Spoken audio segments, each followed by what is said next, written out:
አድማጮቼ ተመልካቾቼ እንዴት ሰነበታችሁ? እኔ እግዚአብሔር ይመስገን ደህና ነኝ።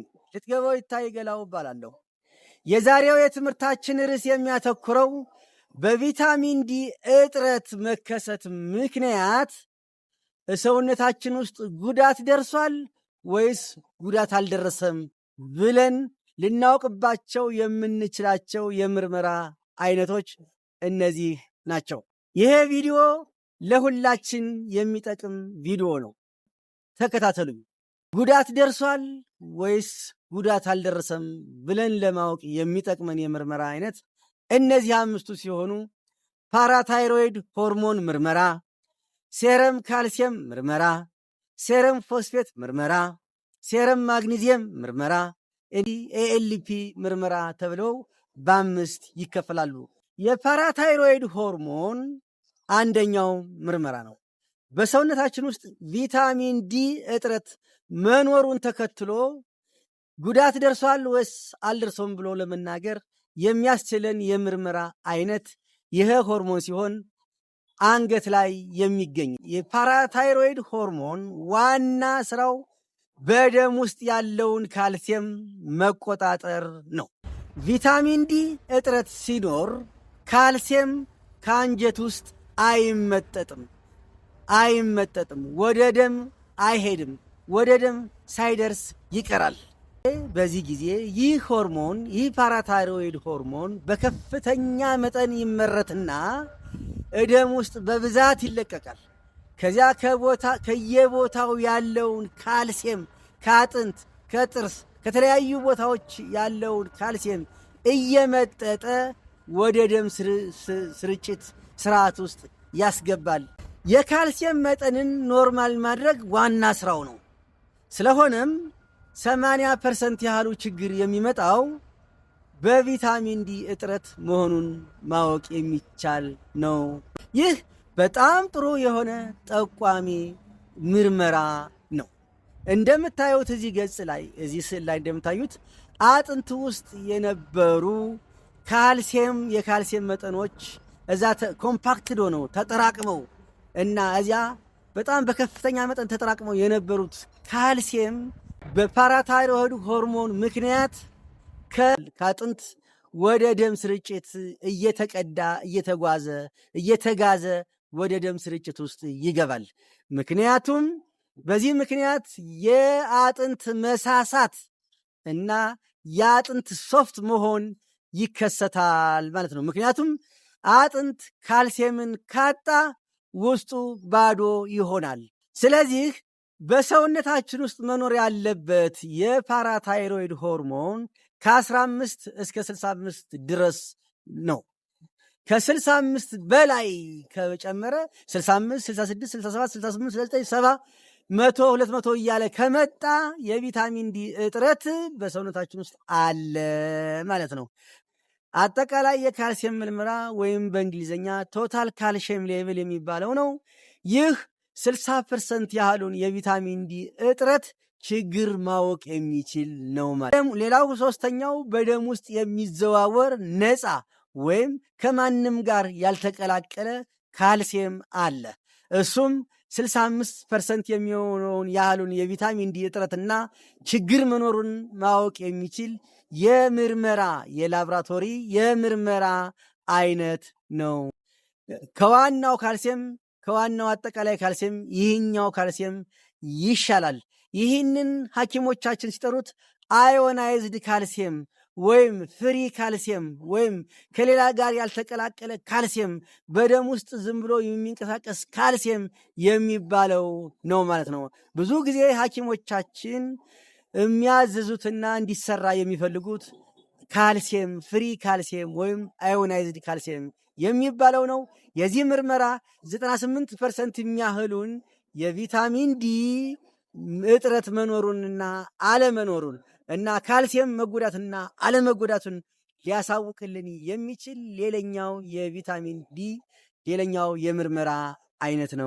በሰውነታችን ውስጥ መኖር ያለበት ጠቅላላ ካልሲየም ከ8.5 እስከ 10.5 ሚሊግራም በዴሲሊትር ሲሆን ከ8.5 በታች ከሆነ 7፣ 6፣ 4፣ 3፣ 2፣ አንድ እንደዚህ ከሆነ በሰውነታችን ውስጥ ያለው ካልሲየም መጠን አንሷል ማለት ነው። ይሄ ማለት አጥንታችን ውስጥ ያለው የካልሲየም መጠን እያነሰ መጥቷል ማለት ነው። ይሄ ማለት አጥንታችን ሳስቷል ማለት ነው። በዚህ ምክንያት ቪታሚን ዲ እንደ እጥረት እንደነበረ ሊገልጽልን የሚችል የምርመራ አይነት ነው። በቪታሚን ዲ እጥረት ምክንያት አጥንት መጎዳቱን ሊያሳውቅልን የሚችል የምርመራ አይነት ሴረም ካልሲየም ሌብል ነው። ሌላው በደም ውስጥ የሚዘዋውረው ነፃ ወይም ያልተቀላቀለው ፍሪ ካልሲየም መሆን የሚገባው ከ4.3 እስከ 5.3 ድረስ ሚሊግራም ፐር ዴሲሊትር ድረስ የሚደርስ ሲሆን የዚህም ከፍተኛ የመግለጽ ችሎታ ያለው የምርመራ ዘዴ ነው። ሌላው ፎስፌት የሚባለው ምርመራ ነው። ፎስፌት የሚባለው ምርመራ ነው። ይህ በደም ውስጥ ይዘዋወራል። ከካልሲየም ጋር አብረው በጋራ በትብብር ይሰራሉ። ፎስፌት አጥንትን፣ ጥርስን፣ ጡንቻንና ነርቭን ጠንካራ ማድረግ የሚችል ሚኒራል ነው፣ ንጥረ ነገር ነው። 85% የሚሆነው ፎስፌት በአጥንት ውስጥ ይጠራቀማል። ውስጥ ያለውን የፎስፌት መጠን መመርመር መቻል ማለት አጥንት ውስጥ ያለውን ፎስፌት መጠን ማወቅ ማለት ነው። ይህ ጡንቻ ውስጥ ያለውን ፎስፌት መረመር ማለት ሲሆን በጣም ጠቃሚ የላቦራቶሪ የምርመራ አይነት ነው። ይሄ ትክክለኝነትን ወይም ደግሞ እርግጠኝነትን ወይም አኪሬሲውን ከ90 እስከ 95% ድረስ መመርመር የሚያስችል የምርመራ አይነት ነው እና ፎስፌት የሚባለው 40%ቱን ያህል ችግር የቪታሚን ዲ ችግር፣ የአጥንት ችግር እና ሌሎችንም ችግሮች 40%ቱን የሚያህለውን ችግር ማወቅ የሚችል የምርመራ አይነት። በሰውነታችን ውስጥ መኖር ያለበት የፎስፌት መጠን ከ2.5 እስከ 4.5 ሚሊግራም በዴሲሊትር ነው። ከዚህ ከበለጠ ከ4.5 በላይ ከበለጠም ሆነ ካነሰ ችግር መሆኑን የማግኒዚየም ንጥረ ነገር የጡንቻን፣ የነርቭን፣ የልብንና የአጥንትን ጤናን ይቆጣጠራል።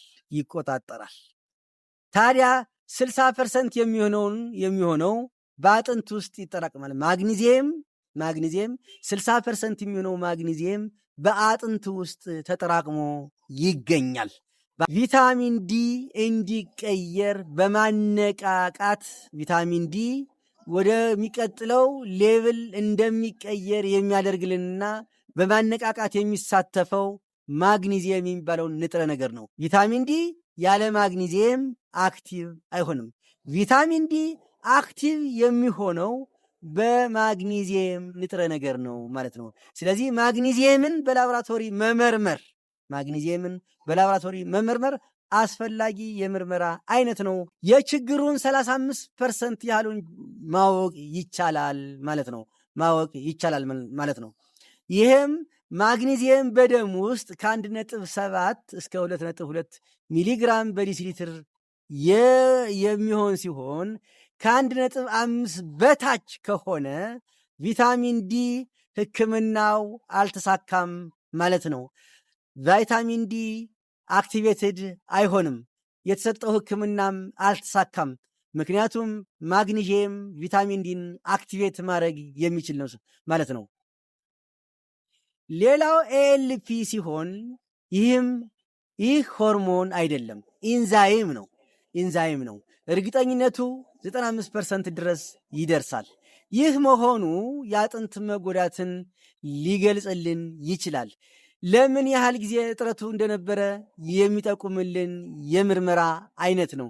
የሕክምናውን ግብረ መልስም የሚነግረን የምርመራ አይነት ነው። ከ70 እስከ 75% ድረስ ያሉን ችግር ማወቅ የሚችል በዚህ ምርመራ ነው ማለት ነው። በሰውነታችን ውስጥ ከ44 እስከ 147 ኢንተርናሽናል ዩኒት በሊትር ውስጥ መገኘት ያለበት ሲሆን ከዚህ ከበለጠ ወይም ከዚህ ካነሰ በጣም ችግር ነው ማለት ነው። ስለዚህ ከ147 በላይ ከበለጠ የአጥንት ችግር፣ የቪታሚን ዲ እጥረት ችግር መኖሩን ሊገልጽልን የሚችል የምርመራ አይነት ነው ማለት ነው። በማጠቃለያችን ስናየው ከባለፈው ሳምንት ጀምሮ ያለውን ዛሬም 7ቱን የምርመራ አይነቶች ስናያቸው 25 ኦኤችዲ ቪታሚን ዲ ከ95 እስከ 98% ድረስ የቪታሚን ዲ እጥረትን ለማወቅ የሚያስችል የምርመራ አይነት ነው። ይህንንም ባለፈው ሳምንት ላይ በነበረው ቪዲዮ ላይ ገልጸንላችኋል። ካልሲየም ከ85 እስከ 90% ጉዳትን ለማወቅ የሚጠቅምን የምርመራ አይነት ነው። ኤልፒ ከ70 እስከ 75% ጉዳትን ለማወቅ የሚጠቅመን የምርመራ አይነት ነው። ፎስፌት ከ60 እስከ 70% ድረስ ጉዳትን ለማወቅ የሚጠቅመን የምርመራ አይነት ነው።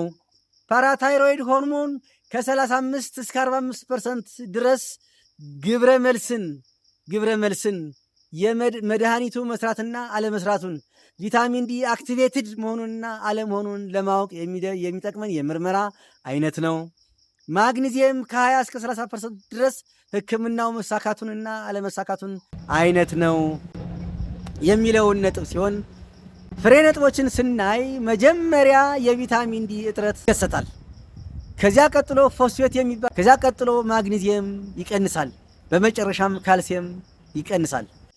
የምርመራ አይነቶች የባለፈው ሳምንት 2ቱና የዛሬዎቹ 5ቱ የላብራቶሪ የምርመራ አይነቶች ሲሆኑ አንድ ሐኪም መጀመሪያ የቪታሚን ዲ እጥረት መኖሩንና አለመኖሩን አዝዞ ውጤቱም የቪታሚን ዲ እጥረት መኖሩን ካወቀ በኋላ ሪፖርት ከተደረገለት በኋላ ጉዳት መድረሱንና አለመድረሱን ሊያውቅልን የሚችሉ ምርመራዎችን በማዘዝ ሊያስተካክልልን የሚችለው የምርመራ አይነቶች ናቸው።